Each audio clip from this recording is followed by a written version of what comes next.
can we see Zion Williamson in a playoff series? Zion Williamson was doing everything that everybody had always asked of him. He was showing up. He was being the leader of that team. The Pelicans were running the offense through him. They were in a playing game. He was giving the Lakers 40.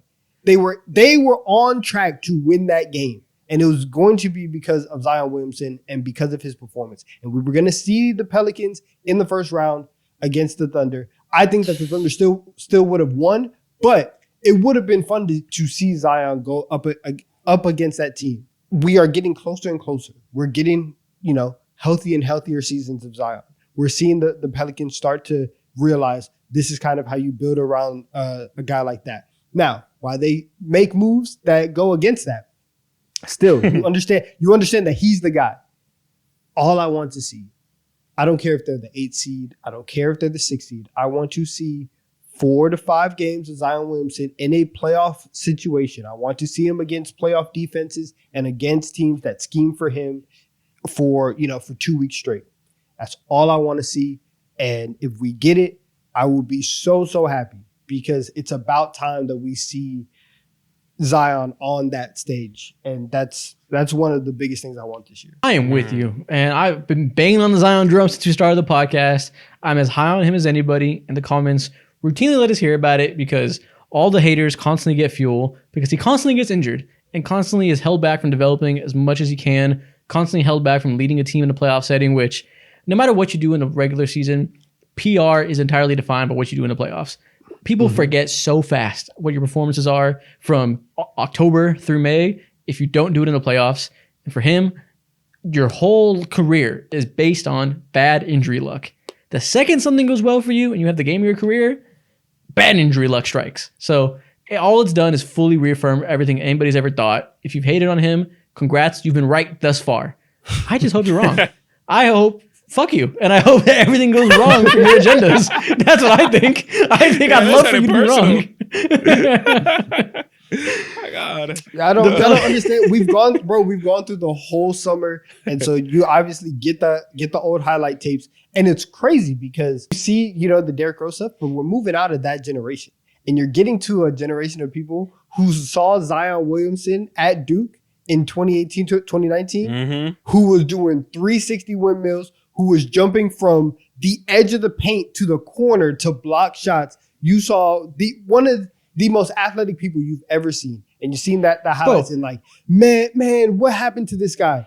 Forget Duke Zion, bro. 2 years ago, we saw him be first team All-NBA level. He was playing like a top 5 player in the world before he got injured. We did say that. It wasn't, we need to see Duke Zion come. We've seen it. We saw it for several months. He was literally playing as one of the best players in the world.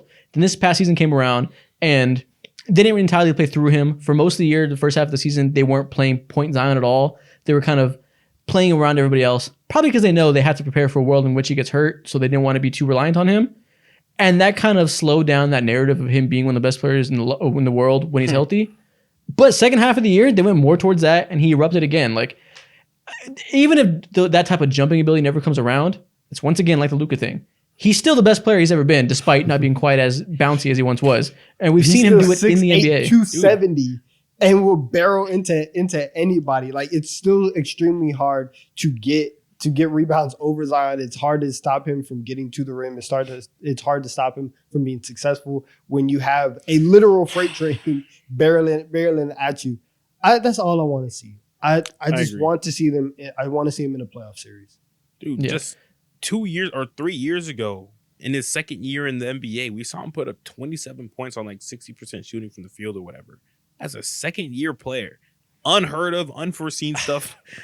And he's never had he's had zero regular development periods. Never had a full healthy season to work through his kinks and develop 82 games. I don't even know how many healthy off seasons he's had. Very little. He's had such little time to improve himself.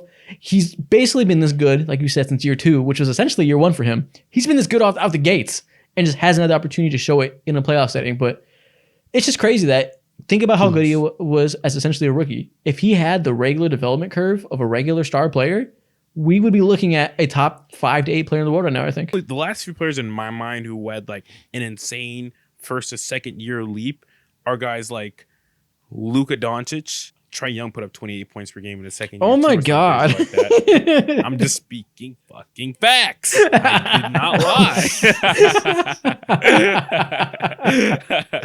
But you get the point. But what makes me even like more mad is seeing how they're actively going against what works for Zion in terms of what happened. You could go on. You're about to name my second wish too. Yes, they're actively going against what works for Zion in terms of just like adding in another ball handler who's dominating the ball, taking the ball out of his hands, and also not having no center like behind him to do things that he needs a center to do. I'm glad you said this. I'm so glad you said this. My second wish for this season is for the Pelicans to please make a fucking trade. I don't even care what it is. Make a trade. Do a move. No facts. Be brave. Do something uncomfortable. Ship one of your favorite employees elsewhere. Let me see it happen. Stand up. They have a ridiculous roster now. It was already super loaded with perimeter players. We were already saying they need to trade somebody to let Trey Murphy start because it is clear as day that he complements Zion Williamson so perfectly and needs to be a long-term player next to him. And what did they do? They traded nobody and added another perimeter player that must start in DeJounte Murray, who is also a bad fit with Brandon Ingram and Zion Williamson, theoretically. Yes. Now people are talking about who are they going to start, who are they going to bench. People are like, maybe they'll bench Trey Murphy and CJ McCollum. They're only good shooters. Like, the roster makes no sense. Daniel Tice might start at center. Fucking Zion might start at center. Who knows what their guard situation is looking like. Trey Murphy's probably going to be on the bench again. It's all nonsense. And last year they got away with a lot of nonsense because they had extremely good defensive coaching with Willie Green, and they managed to have a top 10 defense despite having strange talent out there. I wouldn't expect that to happen again. I think you're playing with fire if you think you can go out there and say fuck fit for 2 years in a row. Yeah, David Griffin in the offseason, this is what he said. I think in the past we've always erred on the side of continuity, and our takeaway has always been, let's see this group healthy. Now I think we've seen this group enough. We had a really good opportunity to see Zion play a career high in games. We saw it for segments of time well enough to understand that we've got a lot of work to do. He said that, and the biggest thing that he did was to bring in DeJounte Murray and not make major changes. When you say something like that, oh yeah, we've seen this entire group work together, and yeah, there's still a lot of work to do, and you basically keep that team together. You haven't done anything, right? You said that to the media, which is wild. It's wild honest for a GM to talk like that. Be about it. Like, please do something. Something that we've said time and time again is like, damn, bro, like we don't have like that many dumb GMs anymore like that. They're still here. They exist. Our dumb detector is going off. Dummy alert. You got him. You can't hide no more. Had a lot of positive PR after what he did with the Cavs because LeBron James came home. All I'm saying is since then, it hasn't been too pretty since then. Shout out Brian, getting more people paid. Yeah. Man, Mo, what is your next wish for the season?